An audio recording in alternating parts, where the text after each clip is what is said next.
started making this film, I knew practically nothing about hot rods or their owners. During the film, I learned to respect these people and to understand a little more about them and their cars. Some of the cars here you may know. You may know the owners. Various vehicles here we're going to detail. We're going to show you the whole insides of them. Others we're going to see on the drag strip. Either way, you'll see the vehicles as they are, how they're looked after. And the general context of this film is to show you rodding down under. Well, it's just coming in that sort of state? Yes, that's the 34 Tourer, believe it or not. Right. And we just got to make that into a complete car. Take us about 6 months. Right. The one, basically, all those bits and pieces up the front there. Yeah. Is that a complete car, or? Well, it is complete. It's got all the guards, the doors, the rear tub section. Right, so that's just the complete car. Yeah. It's just being brought in that state. Yeah, that's the average one we get in. Like that. And Ray, this door's been partly replaced. How much of the door is real? Yes. When we got the car, the car was actually sitting on the roof in a creek in the States. Right. And the complete roof section's been made, and the whole top of the door, and right through that section there, and right down the back. So we very hard to get a new door, and the price was cheaper to actually fix it. A lot of work, but it'll turn out all right. So that centre section is the only existing piece of actually piece just through there, and that bottom corner is the only original part of the door left. Right. Is it really worth just leaving that in, or is it preferable to leave that? Sometimes it is, because that's actually still good metal, because the actual top of the door is rusted, not the bottom, which is unusual. Usually the bottom's rusted out. But, and of course, being upside down in the creek would have made that dramatic difference. Ray, the top section of the 34 Tudor is quite pitted, all that rust there. Is that going to have to come off? Yes, we've actually chased up a new roof section from the States, which is very hard to come by, because as I was saying before, it was lying over its roof, and when we got it sandblasted, the actual side of the car is just that badly pitted that we've got to completely replace the whole top section, which is we chased up that there. Right. And that top section came from the States, didn't it? Yes, it had a lot of trouble chasing up, but we finally got one.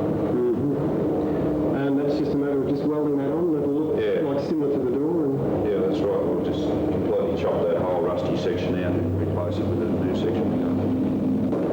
And Ray, this 1951 twin spinner, you've done a bit of work on the body of this one. Yeah, so these are prone to very bad rust in the front pillars and sill and floor area. This is a typical example of the actual front pillar, which that actually goes there, which has been completely replaced right through in the back.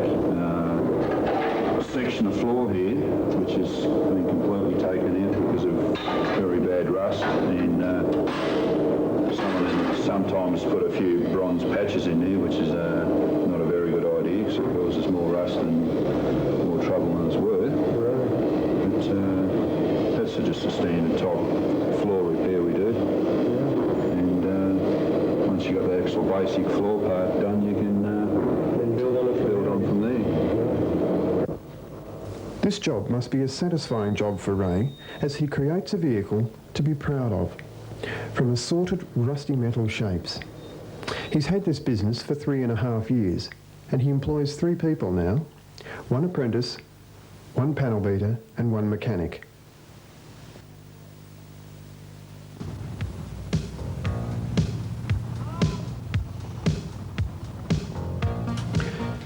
This filming is sanctioned by the Australian Street Rod Federation and the Pre-48 Street Rods, and their members arrived from far and wide.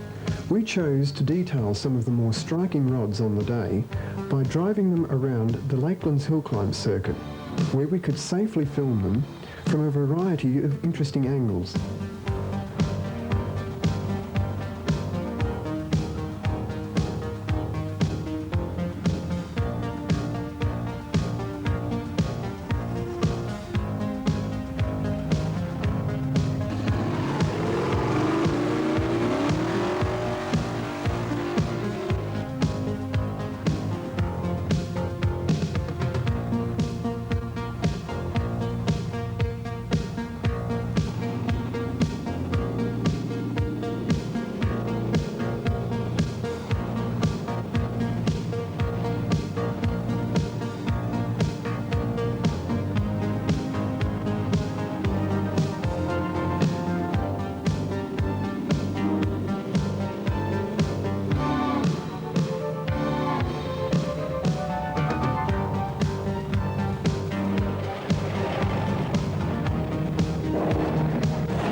with Ron and Peter from Style Rod Panels.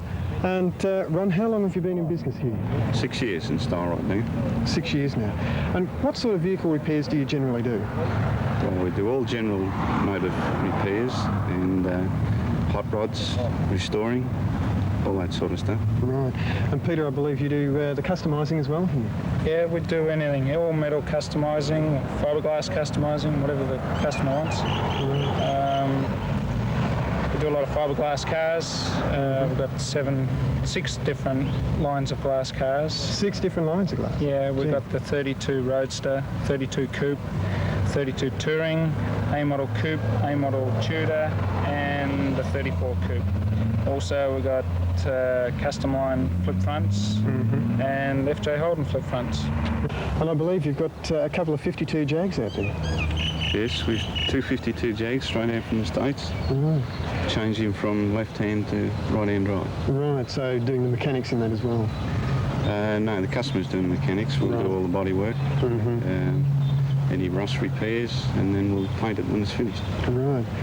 And Pete, your car here, what type's that? It's a 56 Ford custom line. Right. And what sort of gear do you run in that one? It's run a 460 Ford motor with a 31 spline top loader and 31 spline rear end. With one of our fiberglass flip fronts on it. That's a fiberglass front as well? Yeah. Yeah. Just doesn't look it. It looks more like the real thing. But then I guess that's it with glass. You can, these days, you can reproduce the car almost perfectly. You can bring them up pretty good, yeah. Yeah. And when you're reproducing the fiberglass, you take them off an original car, don't you? Off an original steel car, yeah. We As good a car as we can find. Right. We do the steel car right up to virtually ready for paint stage, then put a 2-pack primer on it and take the mould off that. And of course, then that's what you'd call your plug. That's the plug, And you yeah. get your mould from that Yeah, and work on it from there. that's right. And we've been hearing that you're getting inquiries from all over Australia now. Yeah, we've got cars in every state now. Yeah, That's Saw excellent. one this morning, Western Australia. yeah. Very good. Yeah. Great. And what other work do you do here? We do paint work, we do full resprays, we do smash work. Right. We do anything on Macadina, really. A 1935 Ford Tourer And whereabouts did it come from? in Grafton, northern New South Wales, right up near the Queensland border. It's just a rusted out shell full of rotten wood. It was then taken from there up to Toowoomba where it started the rebuild 1977. Right. And did you rebuild it? No, it was built by Warren Wilkie and Malcolm Case from Toowoomba. Oh, right. And what specialities has it got? It's had all the wood taken out and all steel panels put in to replace all the wood. It's got a 292 Chef engine in it, 2-speed power glide, Holden front end with P76 Leyland discs, custom line rear end, and true spoke wheels imported from the States. The colour's matte green. It's a Mazda colour for RX-7, and it's candy. Right. Now, I believe it's cost you around $20,000. Yeah, that was over a construction period of 2 years, and before that was about 4 years of rounding up all the parts and paying for some of the craftsmanship that went into the car. Did it take long to hunt up those parts? Approximately on and off the whole 6-year period. Towards the end of the car being finished, and bits and pieces had to be found for the upholstery and the side curtains, the windscreen frame and door handles and a bonnet and grille and things like that. And how long have you actually had the car? It's been on the road since 1983, but I've only had it since Bella Park last year, which was October.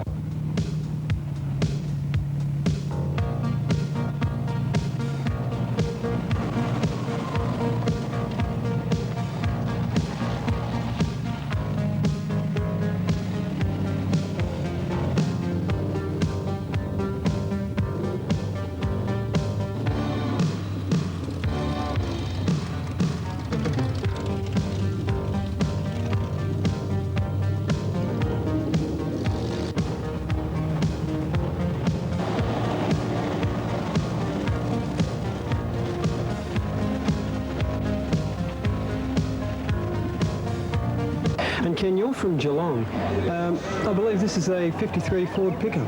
Yeah, they originated from America. They were brought over here in pieces and put together. They They were originally made up as a farm truck, a cheap farm truck.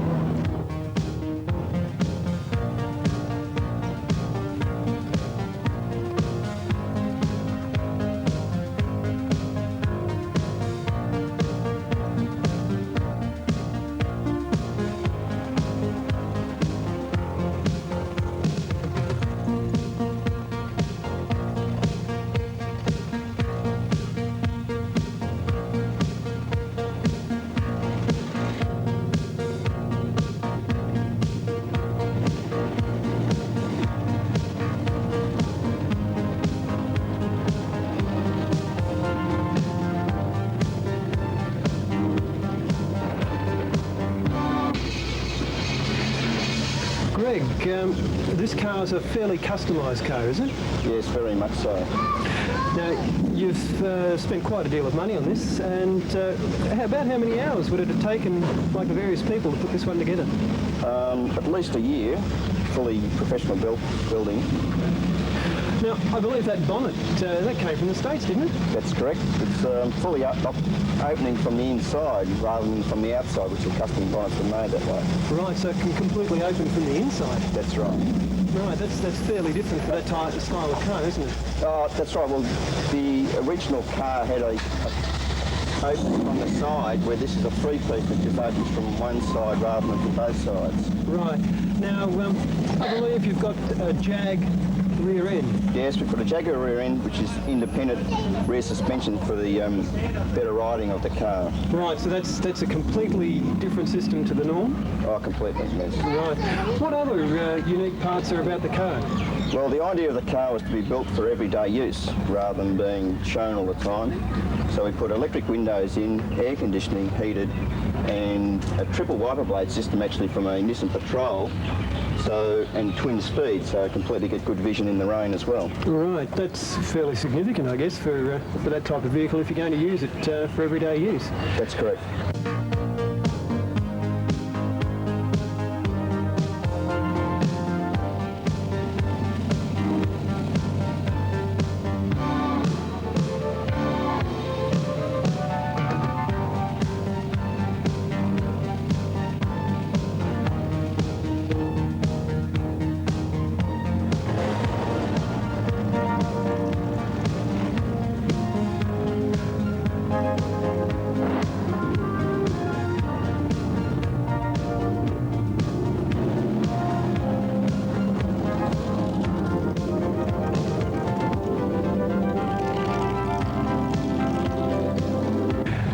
What sort of car is this one?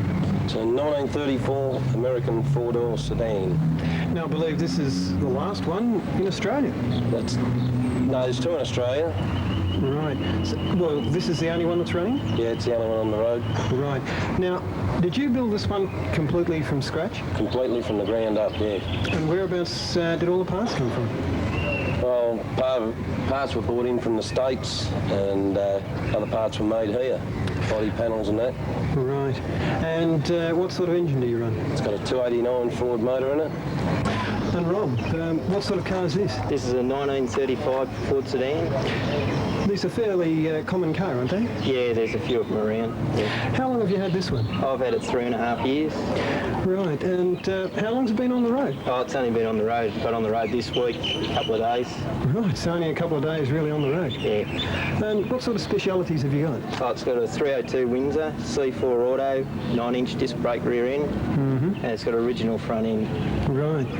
Now, you actually ran this car virtually scratch, so it had the original motor and everything in it, didn't it? Yeah, originally it was a complete 35 sedan, all original. Right. And whereabouts did you get that from? Got it from Paynesville in Victoria.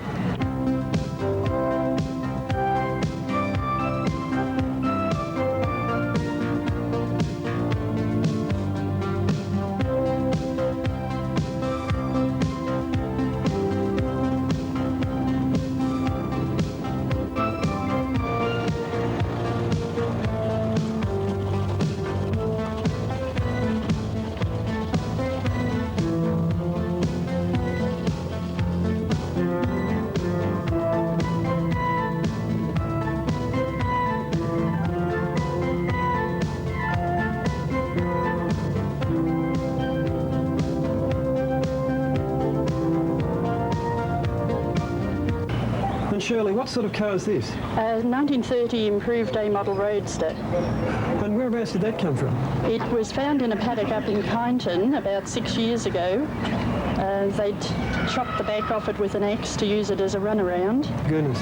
And it was just a rusted out old heap when we bought it for $500. Right. And what, you welded on that back? Yes, my husband welded all the back of it back on again. And we spent about 5 years working on it, and then my son, who is co-owner of Style Rod Panels, decided that we weren't working fast enough. So he took over and finished it for me in 5 months, did a fantastic job. My goodness. And what sort of money would that car be worth? I think it cost me about $14,000, Right. but of course Peter didn't charge me for any of his labour, which was Right. fantastic. Fair enough. What sort of specialities has it got? It runs a 351 motor, it has an automatic gearbox in it, 4-bar suspension, the box chassis. I think that's about it. Wire wheels and... Yeah, the wire wheels certainly set that car off. Yes, they do. They really look lovely on it. Yes. For an old grandmother, I think it's quite nice. Fine. And Doug, what sort of car is this? It's a 1932 Ford sedan. Right. Now I notice it's got V8 on the front. Yes, well, it originally was a V8 sedan with dual side-mounted spares as the car came out of the production line. It looks like you're putting those back on, eh? I beg your pardon? It looks like you're putting those back on. Yes, well, that's right. It's, you've caught me in the middle of the act, actually. I'm changing the wheels, but it will finish up with dual side mounts again, yes. How old's the car?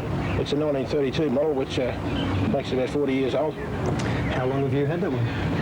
I bought it in 1966 and rebuilt it and sold it in 1971, and I've rebought it back again about 4 months ago. Right. I believe you got married in this one. Yeah, that's true, in 1971.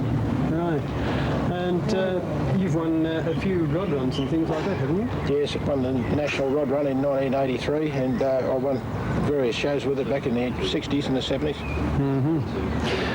Must be a fairly good sort of a car to buy it back. How much would it cost you to buy it back? I paid $14,000 to get it back, but it was worth it. Right, sounds good. And what sort of suspension do you use? It's got a beam axle with transverse leaf springs under the front with disc brakes, and at the back it's got a 9-inch Ford diff with coil springs. The Bendigo Swap Meet. It's the main swap meeting of the year, and it draws people from all over Australia. This is where you can find a complete vehicle, or the missing pieces, or even reproduction parts. Now, I've never seen so many people willing to part company with their money for such apparent rubbish. However, according to the people here, it is not rubbish. In fact, most of the people are finding the very last part of their car at this swap meet, be it a gearbox or anything else like that. And these people restore these parts and use them in the vehicle. Consequently, it allows them to get that vehicle on the road and running. Chevy truck, 1929. You have the vehicle for it to go on, do you? Too right. How long have you been looking for that? Oh, 2 years. Really? Yep. You finally found it today? Yes.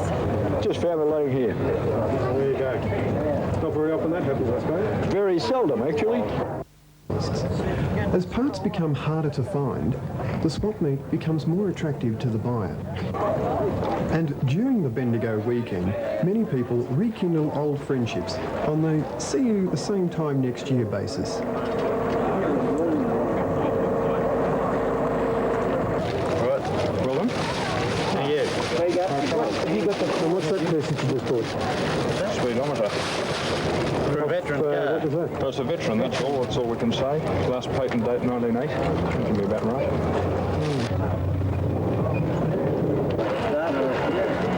And what have you got there? What would it be?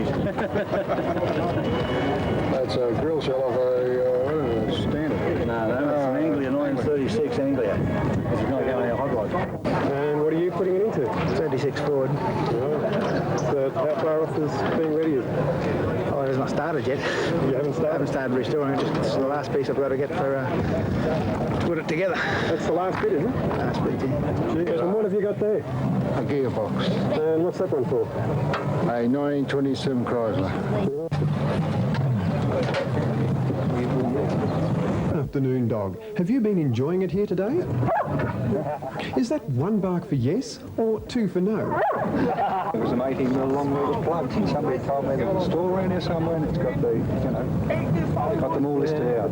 Cheaper. Yeah, there's a lot of plugs around, but Are you having any luck with your wanted sign? not very much. Take me picture. Perhaps the viewer might have it. Everyone comes along and says, yeah, there's some over there, you know. Whenever you get there, they're gone. Well, not the right ones. Oh, fair enough. Yeah, longer than my headlights. Excuse me? What's the steering wheel? 25 Dodge. And what's it going on to?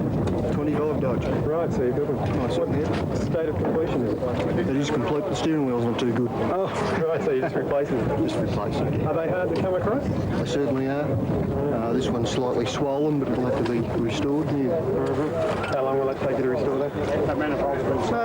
There'll be several hours of work going on. At the moment, we've just moved into 32 5-window coupes, the American bodies. Legalities about the fiberglass bodies.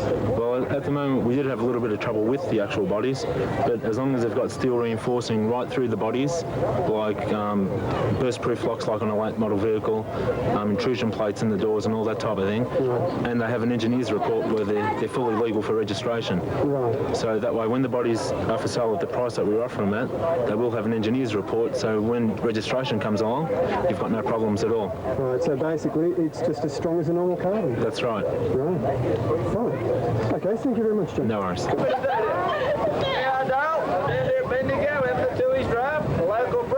be home shortly. Love you. See you later. How's that?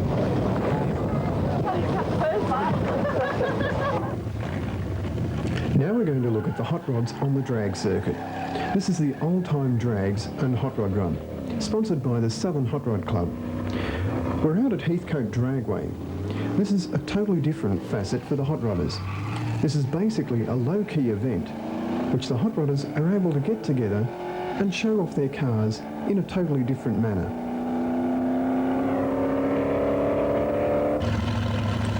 Normally this event is held at Calder, but this year is the first year that it's been held at Heathcote. The reason for this is the Bendigo swap meet. This quarter-mile drag circuit allows the vehicles to be really put to the test.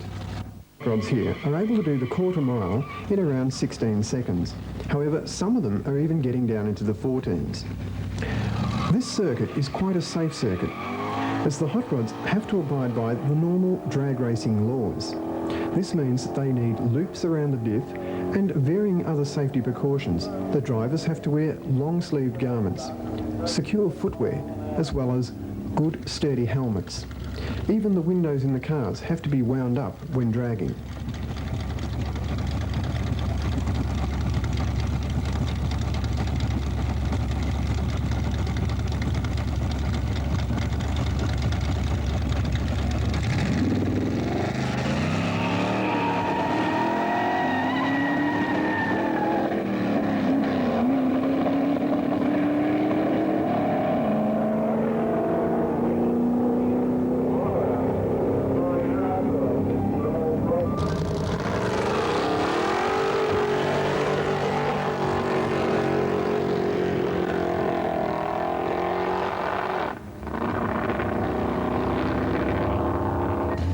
The liquid that you can see on the roadway there is only water. It's not a special solution, but with the water on the roadway and the build-up of rubber, it allows the tyres to slip, and then of course when the tyres hit the bitumen, they smoke, hence giving you the burnout. The reason for this is to hot up the tyres to give them more traction on the dragway.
Right, what seems to be the problem?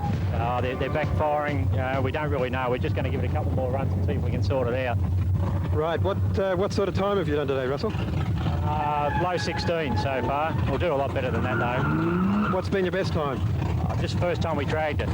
Really? Yeah. First time you've dragged it, eh? Oh, well, I guess you're pretty happy with that anyway. Oh, yeah, no worries. Pretty good fun. Great. Oh, well, hope you do better tonight. Thanks very much.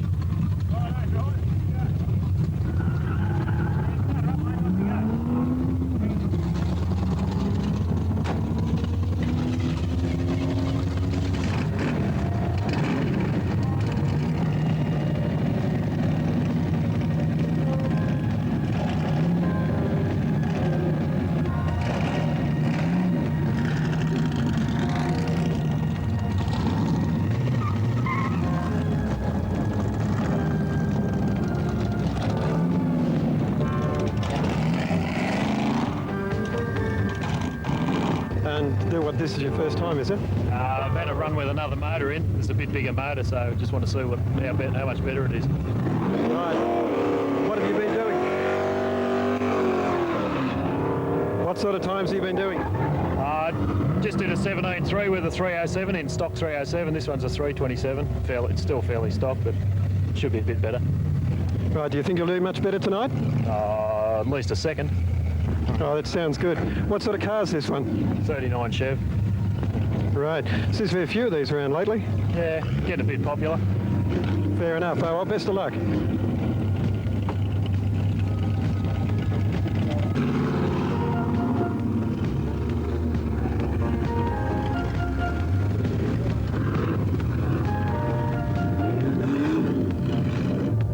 How'd you go that time? That was a little bit better, but we're still having trouble with the carbies.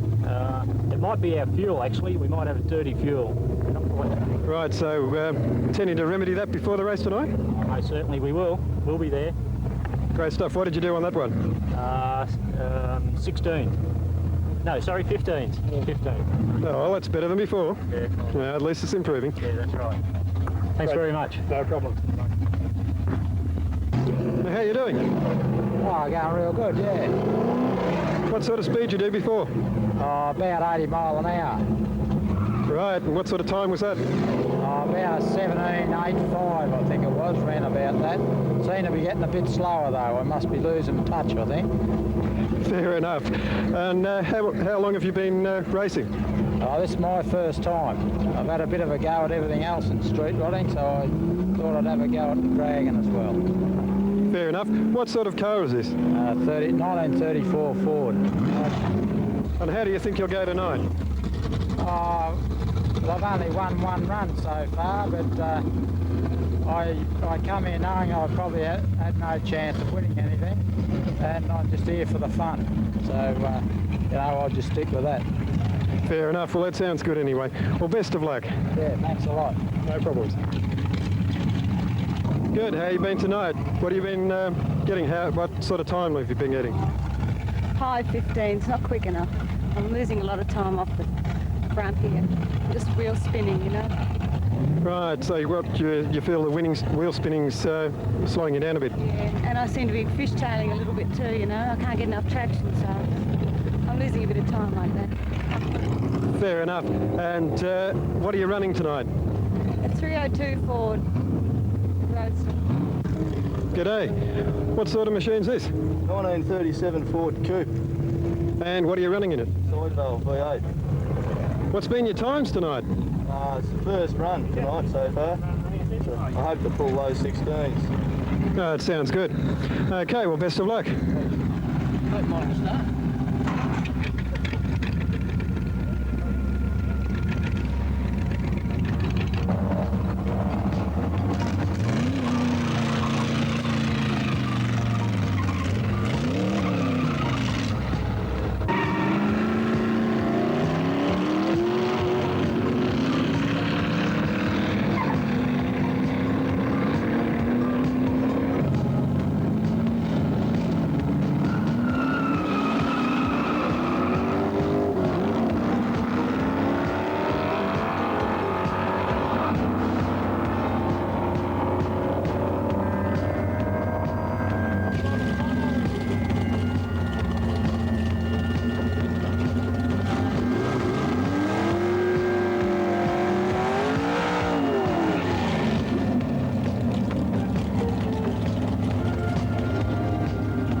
tyres on this rod as the air inside heats up due to the burnout. This is the Castlemaine Kid. His tyres are spinning here, causing the car to fishtail. This also causes loss of speed.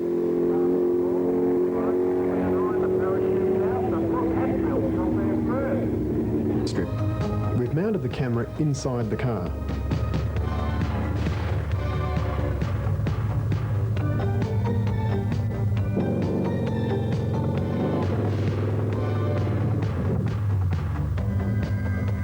The marshals are just inspecting to make sure that I have all the safety equipment as well as the driver.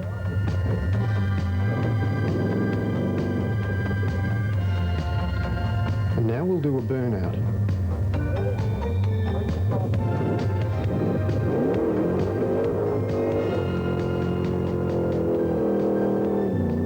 You can really feel the horsepower in this car.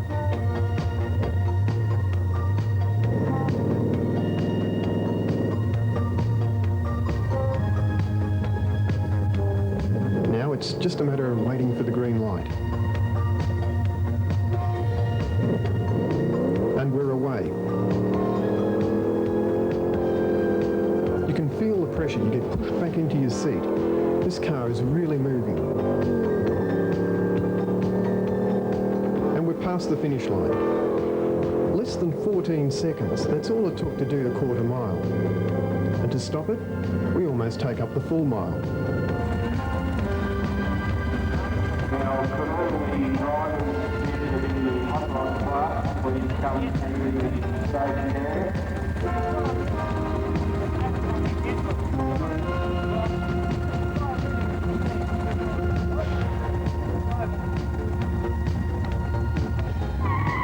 This is the end of the time trials. From now on, the racing will get quite serious. Even though this is a fun event, all the drivers like to better their own times and, of course, beat the other vehicle. This driver takes his dragging very seriously. The tyres he is using are called slicks. They're quite an expensive tyre and they don't have any tread on them. One of the marshals comes across to put some more water down. The tyres need to be well and truly heated. That way it gives maximum traction.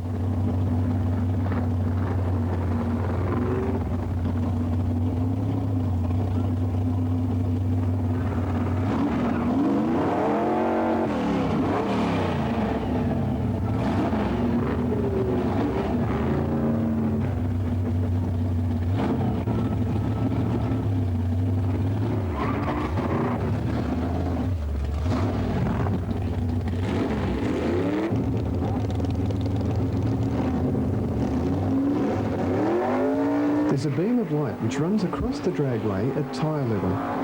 If any of the cars pass through this beam, the two red lights at the bottom flash. Now, this alerts the marshal that there has been a false start. Each car follows his own set of lights. The lights may flash at a different rate, and if they do, that's because one car has been handicapped. The beam of light that runs across at tyre level controls a small microcomputer. When the car passes through this beam of light, it starts the clock running. The vehicle has to pass through another beam of light at the other end of the track. Once the beam is broken at the other end of the track, the top clock registers the seconds and the bottom clock registers miles per hour. Also, a white light will be emitted. That shows which lane won.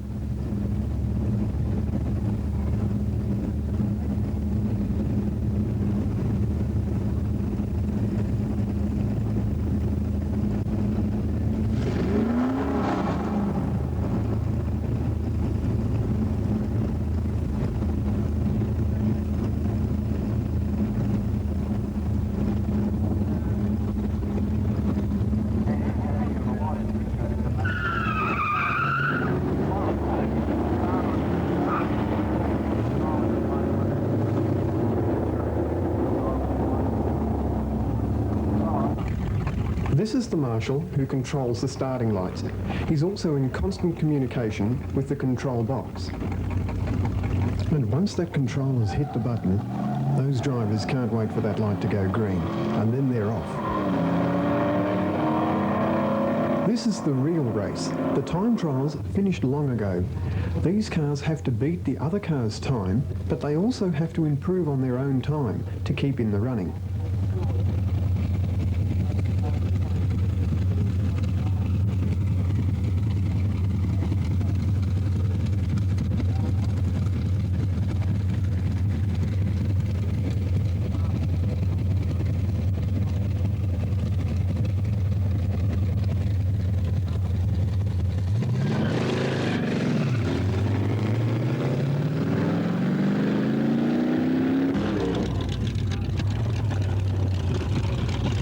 This car not only looks fast, but it is fast.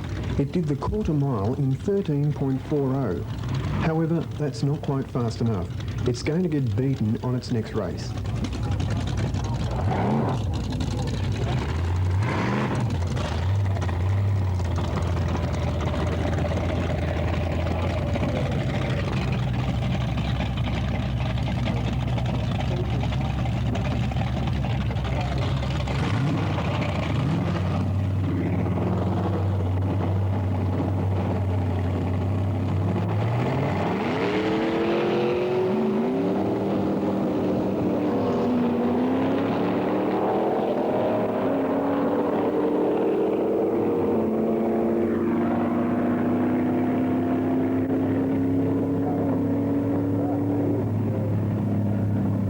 It mixes with the fuel and makes the car go faster. The drag rules also say that cars that can go faster than 150 miles per hour must have a parachute on the back to help them slow it down. It's easier to use the chute rather than using your brakes, as the brakes could jerk the car, forcing it to go out of control, whereas the parachute is a slow, even stopping motion.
Seeing these cars burning up rubber on the drag strip, or just going for a leisurely Sunday drive, it's hard not to like them. The owners have really restored these well. Even with the big engines and the totally different surroundings, they're still a beautiful car. Whether they're used for everyday use or only taken out on the weekends. You've got to admire them. They are a magnificent car.